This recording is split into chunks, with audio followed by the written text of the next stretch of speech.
غیبت کرنے کے نقصان۔ رسول اللہ صلی اللہ علیہ وسلم نے فرمایا، قیامت کے دن آدمی کے پاس اس کا کھلا ہوا نامہ اعمال لایا جائے گا۔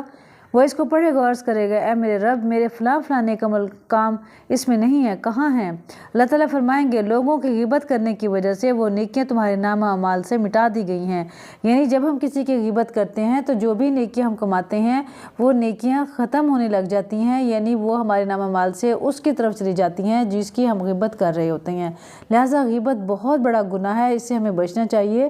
غیبت ایک ایسا گناہ ہے جو ہمارے اعمال کو ختم کر دیتا ہے، اور قیامت کے دن ایک حدیث مبارکہ کا مفہوم ہے کہ انسان بالکل خالی ہو جائے گا، کیونکہ اس نے کسی کا مال کھایا ہوگا، کسی کی غیبت کی ہوگی، کسی کا حق دیا ہوگا، لیکن اس کے بدلے میں اللہ تعالیٰ اس بندے کے جتنے بھی نیک اعمال ہوں گے، جتنی بھی نیکیاں ہوں گی، اس شخص کو دے دے گا جس کی اس نے غیبت کی ہوگی یا جس کا اس نے حق کھایا ہوگا۔